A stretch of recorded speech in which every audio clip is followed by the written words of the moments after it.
تیروں کے سامنے، تو وہ تیر ڈھال سے ٹکرا کے گر جاتے ہیں اور آپ کو نقصان نہیں پہنچتا. تو روزہ بھی آتش دوزخ سے ڈھال ہے، جہنم کی آگ سے بچانے والا ہے. روزے دار کو اللہ کی خاص رحمت نصیب ہوتی. ایک حدیث میں آتا ہے کہ للصائم فرحتان، فرحۃ عند فطرہ و فرحۃ عند لقاء ربہ. روزے دار کو دو خوشیاں میں نصیب ہوتی ہیں.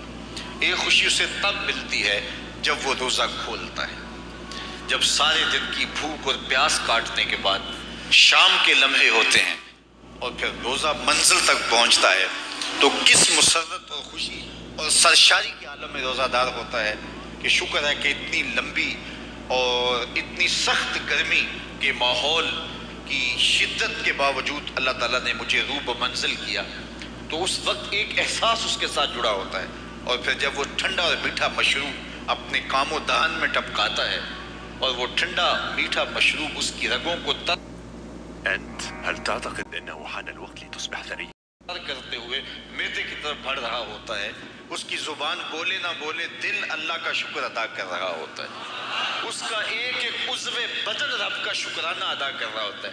وہ ٹھنڈا اور میٹھا مشروب رگوں کو تر کرتا ہوا آگے بڑھتا چلا جاتا ہے، لیکن شکرانے کا وہ پیکر بن جاتا ہے. وہ ایک مسرت، ایک خوشی کا عالم ہوتا ہے کہ روزہ بھی نپ گیا، سارے دن کی تکلیف بھی کٹ گئی اور اللہ نے مجھے افطار کے لمحوں تک پہنچایا. فرمایا روزے دار کو ایک خوشی تب ملتی ہے جب وہ روزہ کھولتا ہے، وَفَرْحَةٌ عِنْدَ لِقَاءِ رَبِّهِ. اور دوسری خوشی روزہ دار کو تب ملے گی جب روزے کے صلے میں اللہ اپنا دیدار عطا فرمائے. بنی آدم کے جتنے بھی عمل ہیں 10 سے لے کر 700 گنا تک اس کا ثواب اولاد آدم کو اس کا دیا جاتا ہے. جتنا گڑ ڈالو اتنا ہی میٹھا. تو بعض کو 10 گنا، بعض کو 70 گنا، بعض کو 100 گنا، بعض کو 700 گنا. تو 10 سے لے کر 700 گنا تک بندے کے اعمال کا صلہ دیا جاتا ہے. لیکن میرے حضور نے فرمایا لیکن روزہ جو ہے اللہ فرماتا ہے وہ میرے لیے ہے اور اس کا اجر میں خود عطا کروں. جب وہ خود عطا کرے گا تو کتنا عطا کرے گا؟ سخی اتنا بڑا ہو تو پھر کیا عطا کرے گا؟ بلکہ بعض نے اس کو عجزی ہی کی بجائے کہ فرمایا کہ الصوم لی وانا اجزا بہی، اس کو اجزا پڑا ہے صیغہ مجہول کہ روزہ میرے لیے ہے اور اس کی جزا میں خود ہوں. باقی اعمال کی جزا جنت ہے، جنت کی نعمتیں ہیں اور بہت کچھ ہے، لیکن روزے کی جزا میں خود ہوں. اور جس کو وہ خود مل گیا پھر جنت میں مل گئی، جنت والا جو مل گیا پھر جنت بھی مل گئی، جنت کی نعمتیں بھی مل گئی. تو روزہ اللہ کی خوشنودی کا ذریعہ ہے، اس کی رضا کا ذریعہ ہے. تو خوش نصیب لوگ روزے کی برکتیں حاصل کرتے ہیں. اور ایک روایت میں آتا جب رمضان المبارک کا آغاز ہوتا ہے اللہ اہل ایمان کو، اپنے بندوں کو محبت کی نظر سے دیکھتا ہے، اور اللہ جس کو محبت کی نظر سے دیکھ لے پھر اسے کبھی عذاب نہیں دے گا. اللہ اکبر. تو یہ روزہ دار کے لیے اللہ کی کرم نوازیاں ہیں، اللہ کی رحمتوں کے اجالے ہیں جو اس کے اوپر برستے ہیں. تو میں اور آپ اس ماہ انور کو، اس ماہ نور کو اس طرح سے گزاریں کہ ہمارے اندر کے پاپ دھل جائیں، ہماری غلاظتیں گناہوں کی مٹ جائیں، ہمارا سینہ صاف ہو جائے، ہم اہل ایمان کے لیے کشادہ دل ہو جائیں. ہمیں جو ہے وہ جھوٹ سے، تکبر سے، بخل سے، ریا سے اور دیگر امور بد سے اجتناب کرنے کی عادت پڑ جائے. روزہ جو سکھانا چاہتا ہے ہم وہ اس سے سیکھ لیں اور روزے کی برکات ضبط نفس کی صورت میں ہمیں نصیب ہو جائیں. تو ہم روزے کے بعد بھی، ماہ صیام کے گزرنے کے بعد بھی ایک نئی زندگی لے کر، ایک تازگی لے کر، ایک نور و روشنی لے کر کے جو ہے وہ معاشرے کے، اسلامی معاشرت کے ایک اہم فرد کی صورت کے اندر جو ہے وہ سامنے آئیں. تو اللہ اس ماہ صیام کی برکتیں ہمیں نصیب فرمائے. ہر سال مہینہ آتا ہے، گزر جاتا ہے، ہم پورا مہینہ بھوک کاٹتے ہیں اور پھر وہاں کے وہاں ہی کھڑے رہتے ہیں. تو پھر ہمیں سوچنا چاہیے، لیکن اگر تبدیلی آتی ہے تو پھر شکریہ ادا کرنا چاہیے. آج کی اس تاریخ میں ہم عزم کر کے اٹھیں کہ ہمارا یہ ماہ صیام ہماری زندگی میں ایک سنگ میل ثابت ہوگا اور ہم ایک نئے پاکپن کے ساتھ، نئے عزم کے ساتھ یہ مہینہ گزاریں گے اور ضبط نفس سیکھیں گے. اس مہینے سے اپنی آنکھوں پر پہرے بٹھائیں گے، اپنے خیالوں پہ قابو رکھیں گے، اپنی سوچوں کو آوارہ نہیں ہونے دیں گے، اپنی زبان سے ایک جملہ بھی غلط نہیں نکلنے دیں گے، نہ جھوٹ، نہ بہتان، نہ گالی، نہ سب و شتم، نہ شکوہ، نہ غیبت، نہ چغلی، اپنی زبان کو کنٹرول کریں گے، کیونکہ بہت سارے گناہ اس زبان سے ہوتے ہیں۔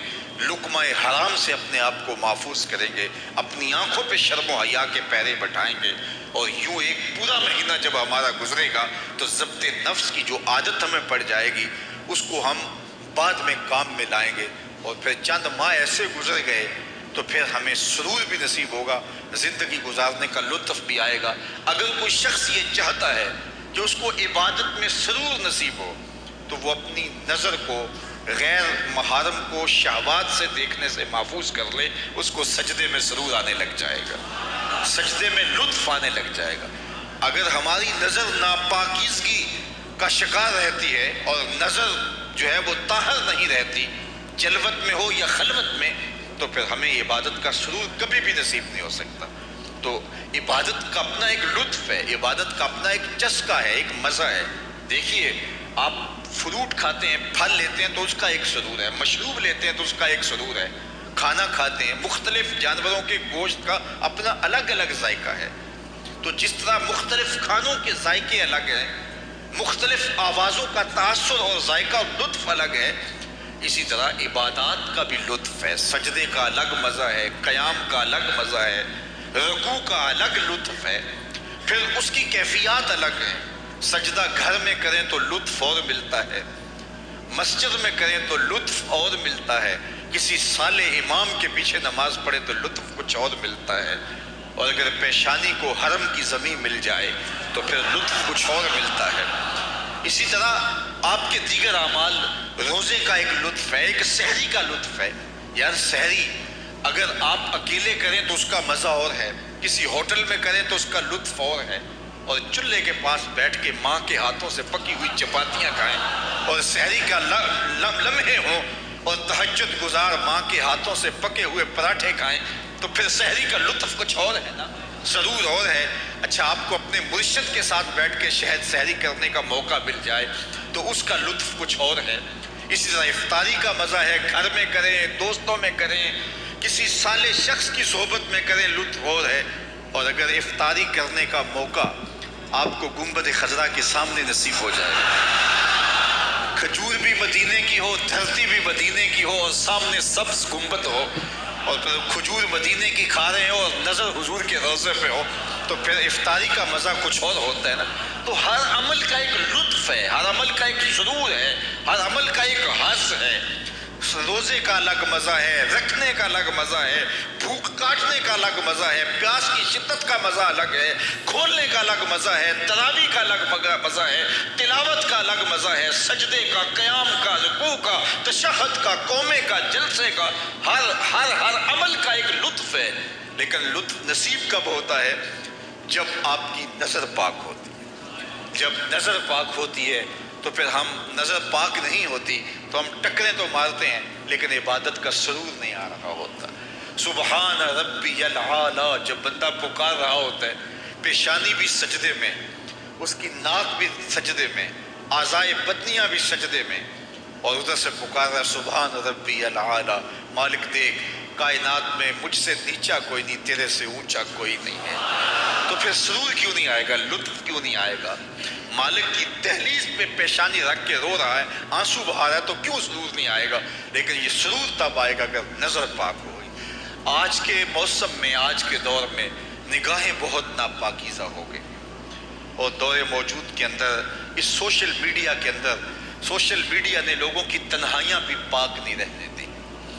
آج بند کمرے میں لوگوں کی نگاہیں اور لوگوں کی نظریں ناپاکیزہ ہو گئی ہیں۔ صاحب کیا زندگی یوں ہی گزار کے چلے جائیں گے؟ ہم یہ سمجھتے ہیں کوئی دیکھنے والا نہیں، کوئی تو ہے جو دیکھ رہا ہے، کوئی تو ہے کہ جو ہمارے ایک ایک عمل کا محاسبہ کرنے والا ہے، کوئی تو ہے جو ایک ایک عمل کا وزن کرے گا اور قیامت کے دن ترازو پہ سارے عمل تولے جائیں گے۔ تو کہیں ایسا نہ ہو کہ زندگی برباد کر لیں۔ زندگی خواہشات کا نام نہیں ہے۔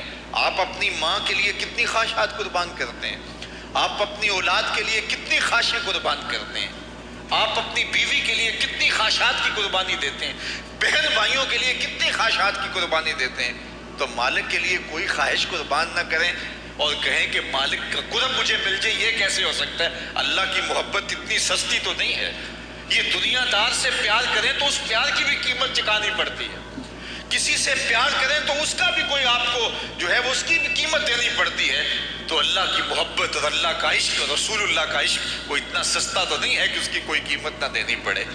اپنی خواہشات کی گردن پہ چھری پھیرنی پڑے گی، اپنی تمناؤں کو قربان کرنا پڑے گا، اپنی خلوت کو بھی پاکیزہ رکھنا پڑے گا، اپنی جلوت کو بھی پاکیزہ رکھنا پڑے گا۔ اور یہ روزہ سکھاتا ہے ہمیں، روزہ ہمیں سکھاتا ہے۔ ہمارے صوفیاء ایک مراقبہ کرتے ہیں اور اس میں وہ یہ مراقب ہو کے بیٹھ جاتے ہیں اور یہ سوچتے ہیں کہ میرا اللہ مجھے دیکھ رہا ہے، اور جب یہ احساس ان کے ساتھ جڑ جاتا ہے ہر وقت کہ میرا اللہ مجھے دیکھ رہا ہے، میں اس کی نگاہوں میں ہوں، تو پھر گناہ کرنے سے گریزاں ہو جاتے ہیں، چونکہ یہ احساس گناہ کرنے سے بندے کو بچاتا ہے۔ اور میرے حضور نے بھی ارشاد فرمایا، جب جبریل امین نے پوچھا کہ حضور احسان کیا ہے، تو حضور نے فرمایا کہ احسان یہ ہے کہ تو اللہ کی عبادت اس طرح کرے کہ تو اسے دیکھ رہا ہے، اور اگر یہ کیفیت نہیں ہے تو کم از کم یہ کیفیت ہو کہ وہ تجھے دیکھ رہا ہے۔ اور یہ اگر پوری زندگی میں پھیل جائے تو گناہ کرنا مشکل ہی نہیں، محال ہو جاتا ہے کہ میرا اللہ مجھے دیکھ رہا ہے۔ یہ نور، یہ چیز سے بچانے کا مؤثر ذریعہ ہے۔ آپ نہیں دیکھتے کہ 7ویں کوٹھڑی میں جب سارے دروازے بند کر کے بت کے اوپر بھی موٹا کھیس ڈال کے زلیخا بولتی ہے تلک یوسف اب تو آ جاؤ نا، اب تو کوئی نہیں دیکھ رہا، اب دروازے بھی بند ہیں۔ اس نے اپنے بت کے اوپر بھی کھیس ڈال لیا اور حضرت یوسف کو پکار رہی ہے، جوانے رانا ہو، شباب کی جولانیاں ہوں اور حسن قدموں میں بچھنے کے لیے خود بےتاب، ہاتھ جوڑ کے حسن خیرات مانگے جوان اور شباب سے، تو پھر اپنے جذبات کو کون قابو میں رکھے گا؟ لیکن جناب یوسف کیا بولتے ہیں؟ قال معاذ اللہ، کہ میں اللہ کی پناہ میں آتا۔ تو دروازے بند کر کے لوگوں کی نگاہ سے چھپ گئی اور اس پتھر کے مجسمے کی بے نور آنکھوں سے بھی حیا کرتی ہے اور کھیس ڈال لیا۔ تو اس جھوٹے خدا سے ڈرتی ہے تو میں اس سچے خدا سے نہ ڈروں جو 7ویں کوٹھڑی میں بھی دیکھ رہا ہے۔ پھر گناہ کیا، گناہ کا تصور بھی محال ہو جاتا ہے۔ ایسا یقین برستا ہے کہ یوسف علیہ السلام جب اپنی آبرو بچانے کے لیے دوڑتے ہیں تو کفل ٹوٹتے چلے جاتے ہیں، زنجیریں پگھلتی چلی جاتی ہیں اور اللہ اپنے پیغمبر کی حفاظت کرتا ہے۔ یہ یقین کہ میرا اللہ مجھے دیکھ رہا ہے، یہ زندگی میں حسن بھر دیتا ہے۔ یہ یقین زندگی میں گناہوں سے بچانے کا ذریعہ ہے، اور یہ یقین صوفیاء محنتوں سے حاصل کرتے ہیں۔ ماہ صیام میں اللہ اس یقین کو چھڑک دیتا ہے۔ کڑکتی